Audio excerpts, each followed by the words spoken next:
Very good afternoon to all my dear students.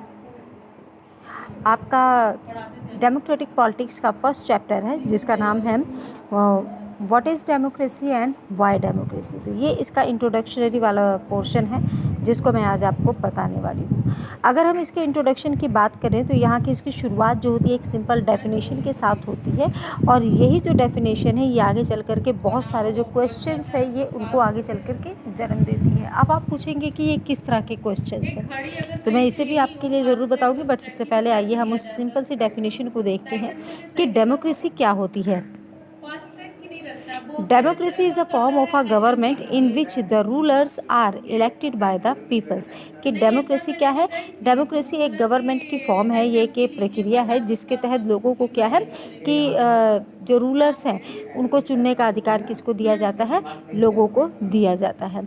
अब ये तो एक सिंपल डेफिनेशन होगी। अगर इस सिंपल डेफिनेशन के अगर हम 3-4 चीज़ों को उठाते, जैसे कि रूलर्स को हमने लिया, द पीपल्स को लिया, इलेक्शन को लिया, अ फॉर्म ऑफ गवर्नमेंट को लिया, तो ये कहीं ना कहीं अपने पीछे एक क्वेश्चन को छोड़ करके के जाते हैं। इससे पहले भी आप लोगों ने डेमोक्रेसी के बारे में बहुत कुछ पढ़ा होगा, सुना होगा, लेकिन अब यहाँ से आप क्या करेंगे, अब आप यहाँ से डेमोक्रेसी को बहुत ही ब्रॉड मैनर्स में अब यहाँ से आप पढ़ने जाएंगे। तो ये जो 4 पॉइंट मैंने इसे लिखा है, इन चारों ही पॉइंट्स में आगे क्वेश्चन मार्क किस तरीके से लगा है इसको मैं अब यहाँ से 1 बाय 1 आपको समझाने जा रही हूँ।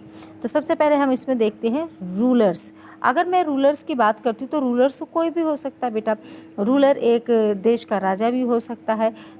अगर आपके घर में भी कोई जो रूल कर रहा हो, जो अपनी ही बातों को सबके ऊपर लागू कर रहा हो, तो वो भी यहाँ पे रूलर ही कहलाता है। तो क्यों इस तरीके से बोला गया है कि आखिर जो रूलर्स हैं फिर वो कौन है, ये कौन आइडेंटिफाई करेगा?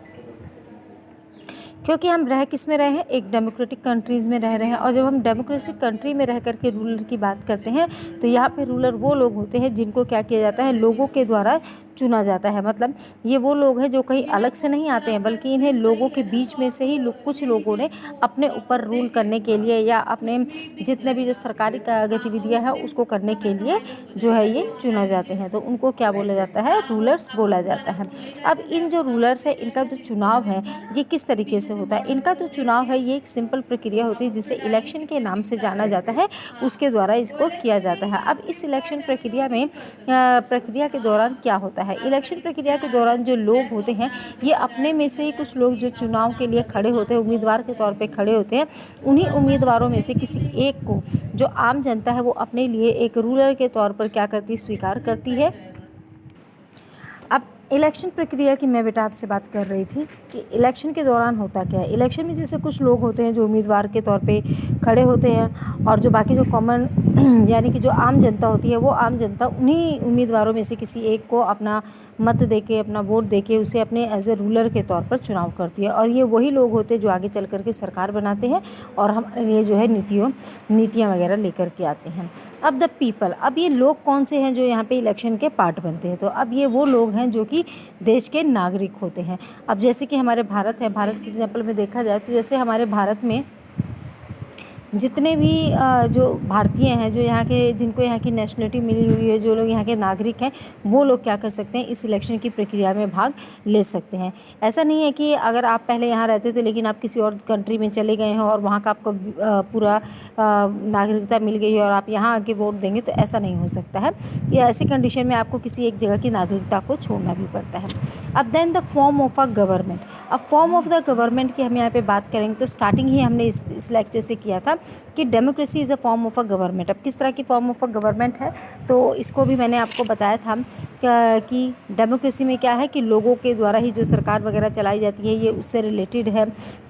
हालांकि जो अगर इसके फॉर्म्स की हम बात करते हैं गवर्नमेंट की, तो मोनार्ची भी हो सकती है, डिक्टेटरशिप भी हो सकती है, लेकिन हम किस तरह की बात कर रहे हैं? हम यहाँ पे डेमोक्रेसी की बात कर रहे हैं, जिसको कि जितने भी जो अनदर फॉर्म्स हैं गवर्नमेंट के, उसमें सबसे ज़्यादा बेस्ट फॉर्म के तौर पर इसको जाना जाता है।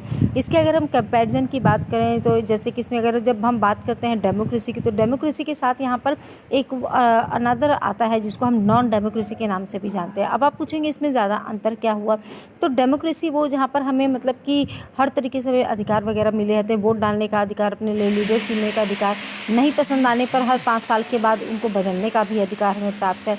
लेकिन जो नॉन डेमोक्रेटिक कंट्रीज़ होती है वहाँ पे आपको वोट डालने का अधिकार तो दिया जाता है, लेकिन आपको अपने लिए एक उम्मीदवार के चुनाव करने का अधिकार नहीं दिया जाता। मतलब कि जो लीडर होते हैं अगर वही में इस समय खड़े होते हैं और वही कहते हैं कि मैं ही हूँ, आपको मुझे ही वहाँ पर वोट डालना है। तो इसी तरह के कुछ जो प्रश्न हैं ये चैप्टर अपने स्टार्ट में ही लेकर के खड़े होते हैं। और आगे जिस तरह से मैं इस चैप्टर को आपको पढ़ाऊँगी, इसके हर एक पार्ट में, हर एक डेफिनेशन में मैं आपको इस बात को और भी ज़्यादा डिटेल वाइज बताऊँगी कि why democracy is the best form of a government. So I hope आपको ये इतना समझ में आया हो। Have a good day to all.